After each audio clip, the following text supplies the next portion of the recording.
4. The last of the spirits. The third spirit will come at midnight. Scrooge suddenly remembered the words of Jacob Marley's ghost, and lifting his eyes, saw a spirit, all in black, coming slowly towards him. It was a tall, silent figure, wearing a long black robe which hid its head and body. When it came close to him, it stopped and pointed onwards with one hand. Scrooge was more afraid of this spirit than he had been of the others, and his voice was shaking as he asked, "Are you the spirit of Christmas yet to come?" The ghost neither spoke nor moved, but still pointed onwards. "Are you going to show me shadows of the things which haven't happened yet, but will happen in the future?" Scrooge asked.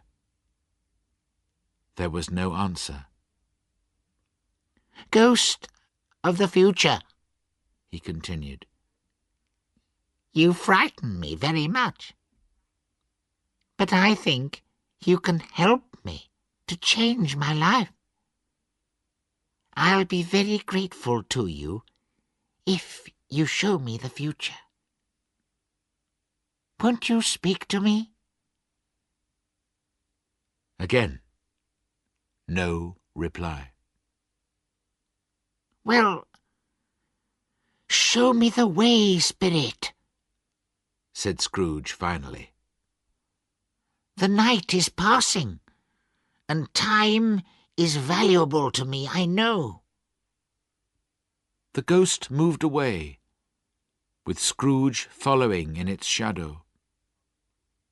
Suddenly they were in the heart of the capital, among the businessmen and moneylenders. The ghost pointed to one small group of men, so Scrooge went closer to listen to their conversation. "No, I don't know much about it," said one fat man. "I only know he's dead." "When did he die?" asked another man. "Last night, I think." "Why, what was the matter with him?" asked a third. "I've no idea," replied the fat man, looking bored. "Who cares?" "What's he done with his money?" asked a red-faced gentleman. "I haven't heard," said the fat man. "He hasn't left it to me, that's all I know." They all laughed at this. Scrooge knew the men, and looked towards the spirit, hoping it would explain what the conversation meant. But the ghost moved on, pointing at 2 more men. Scrooge listened again. He knew these men well. They were rich and important, and he had often done business with them. "How are you?" said one. "How are you?" replied the other. "Well," said the first, "the old man has died at last, has he?" "So they tell me," replied the second. "Cold, isn't it?" "Nice and frosty for Christmas. Good morning." Not another word. That was the end of their meeting. Scrooge wondered why the spirit wanted him to hear these conversations. What could they mean? The dead man could not be his partner Jacob, because he was already dead. Scrooge watched carefully, trying to understand. He looked round for his own shadow, but could not see himself anywhere. Perhaps That's not surprising, he thought, because if I change my life, and I'm planning to do that, I won't be the same person in the future. Just then he noticed the spirit standing quiet and dark beside him, with its pointing hand. He felt the unseen eyes staring fixedly at him behind the black robe. Scrooge's body shook, and he felt cold. They left the busy offices and banks, and went to another part of the capital, where Scrooge had never been before. The streets were narrow and dirty, the houses miserably poor, the people unwashed and half-dressed. Down one street there was a small shop, where an old man was sitting waiting for customers. His business was buying old furniture or clothes, and selling them again to the poorest people in London. As Scrooge and the spirit watched, 3 women arrived at the shop door at the same time, each carrying a large bundle. They looked very surprised, and a little ashamed to see each other. Suddenly, they all started laughing. "Ladies, you couldn't find a better place to meet," said Joe, the old man, getting up. "Now, come inside and show me what you've got to sell." Inside, the first woman put her bundle on the table and said, I don't care if everybody knows where this comes from. We all have to take care of ourselves. He always did. That's right, agreed the second woman. Very true, agreed the third. Does a dead man need these things? Continued the first woman. And why was he so mean while he was alive? We all worked for him, didn't we? Cleaned his house, washed his clothes, cooked his soup. And what did we get? 3 shillings a week. It's no surprise that he died alone, with no friends around him. You never spoke a truer word, said the second. He was a bad man. We all know that, said the third. "Now, what have we here?" said old Joe, opening the women's bundles. "Buttons, pencils, boots, silver spoons, some excellent bed curtains, blankets, and a very good shirt," he added, feeling the fine cotton. Yes, it was his best, said the first woman. They put it on him after he died, but he doesn't need it now that he's dead. And the blankets and bed curtains, he doesn't need them either. "You took the shirt off a dead body, and the blankets and curtains off his bed while he was lying there? Well, well," said Joe, shaking his head. "Here's your money." And he counted out several shillings into the women's hands. Ha, ha, ha, laughed the first woman. He frightened everyone away when he was alive, and we've made money out of him now that he's dead. Ha, ha, ha. Scrooge felt sick and angry at the same time. Spirit, he said, I see now. I could be that unhappy man. Good heavens, what's this? Joe and the women had disappeared, and Scrooge was standing in a dark room. Opposite him was a bed with no blankets or curtains. A light shone down from above onto the body of a dead man, covered with a sheet. How sad, thought Scrooge. to die with no friends or family around him. To lie in an empty room with no candles or flowers and robbed of his clothes. To know that nobody loves him because he loved nobody in his life. Money can't buy a happy life or a peaceful death. He looked at the spirit, whose hand was pointing at the man's covered head. It would be easy to lift the sheet and see who the man was. But for some reason, Scrooge could not do it. "Spirit," he said, "this is a terrible place. Let's go." Still the ghost's unmoving finger pointed at the man's head. "I understand you, but I can't look at him, Spirit. I can't," said Scrooge wildly.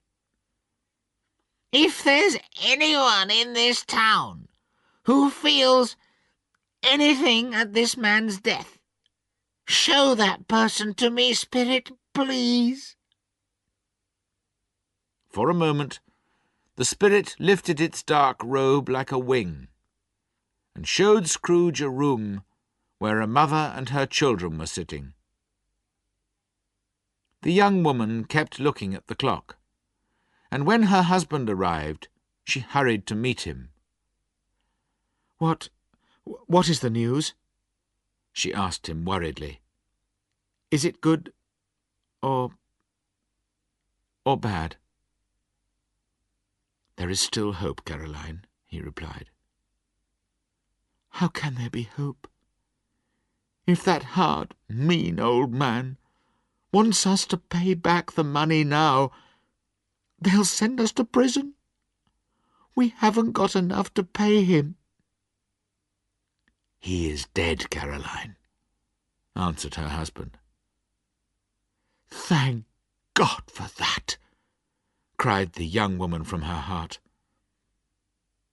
The next moment she realized what she had said.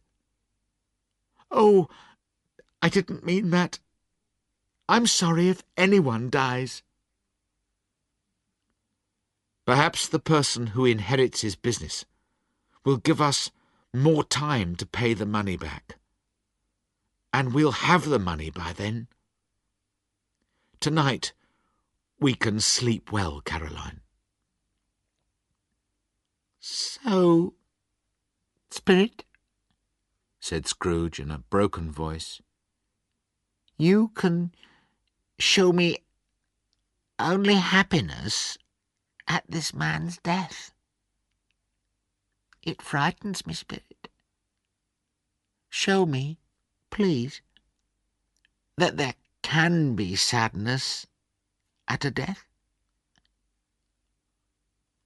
The ghost took him silently through the streets to poor Bob Cratchit's house. The room seemed strangely quiet. The mother and her daughters were making a small white cotton shirt together, while the usually noisy young Cratchits sat silently in a corner, and Peter was reading a book. Mrs. Cratchit put her work down on the table and covered her face with her hand. "The colour hurts my eyes," she said. The colour? Ah, poor Tiny Tim. "They're a little better now," she went on. "It's difficult to work by candlelight, and I don't want to show red eyes to your father when he comes home." "He's a bit late," said Peter, "but I think he's walked more slowly these last few days, Mother." They were very quiet again. At last she said bravely, I've known him walk with Tiny Tim in his arms, very fast indeed." "So have I," cried Peter, "often.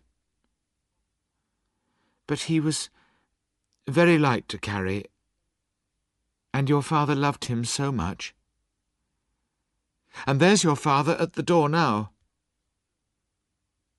She got up quickly to kiss Bob as he came in. He looked tired and thin, and needed his long scarf, poor man. Martha took his boots and scarf off, and Belinda brought him his tea, and the little Cratchits sat close to him. He was very cheerful with all of them, and was pleased with the little shirt that his wife and daughters were making. "It'll be ready long before Sunday, won't it?" he said. "Sunday? You went there today then, Bob?" asked his wife. "Yes, my dear. You'd love to see it. It's a beautiful green place. But you'll see it often. I promised him that we would go there every Sunday.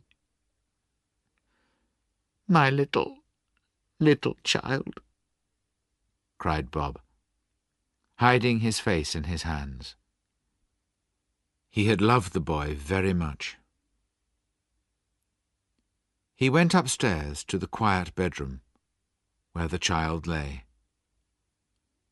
Poor Bob sat down beside him, and when he felt calmer, he kissed the little face, and went downstairs again, almost happy. "My dears," he said to his children, "one of these days, some of you will marry and leave home. In a few years' time, perhaps all of you will. But I'm sure none of us will ever forget Tiny Tim, will we?" "Never, Father!" they all cried.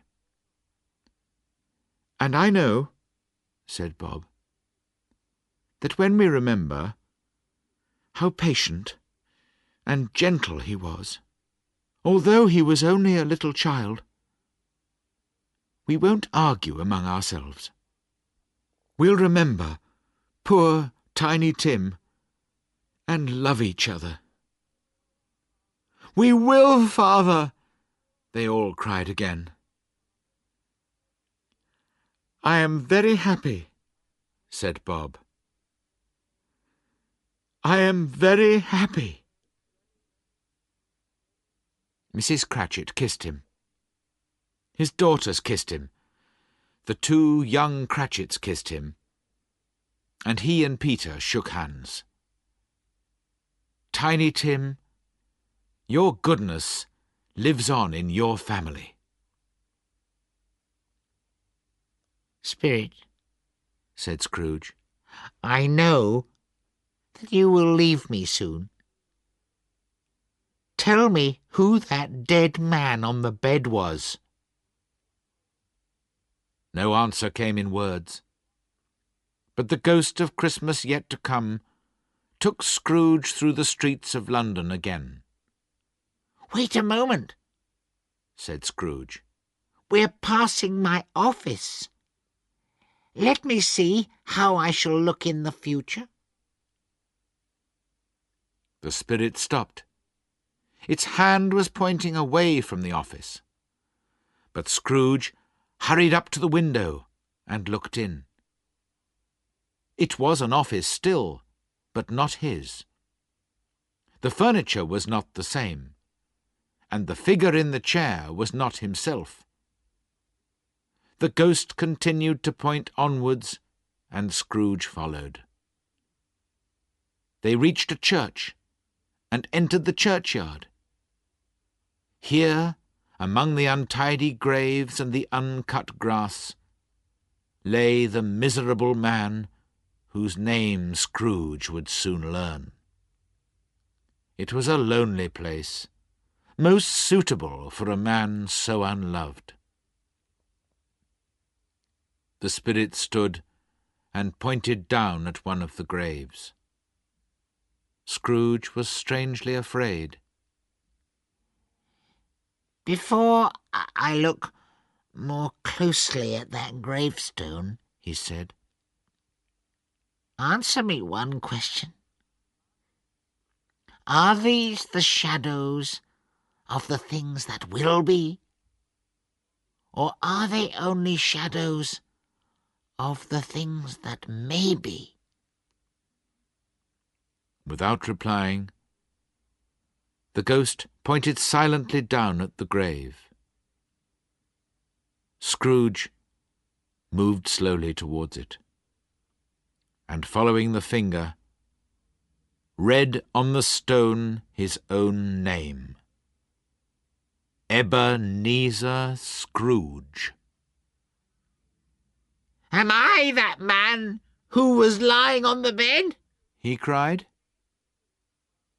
The spirit pointed from the grave to him and back again. "No, spirit! Oh, no, no!" The finger was still there. Scrooge fell to the ground in front of the ghost, holding its long, dark robe. "Spirit, listen. I am a changed man. I have learnt my lesson from you spirits. Why show me this terrible end if there is no hope for me?" For the first time, the hand appeared to shake. "Good spirit, tell me that my future will change if I change my life now." The kind hand shook again. "I will remember the past and think of the future. I will be good to other people. I will keep Christmas in my heart and will try to be kind and cheerful and merry every day. Oh, tell me I can clean away the writing on this stone." Wildly he caught the ghostly hand and held it for a moment. But the spirit was stronger than him and pulled its hand away. Just then Scrooge noticed that something strange was happening to the spirit. It was getting smaller and smaller, and suddenly it became a bedpost.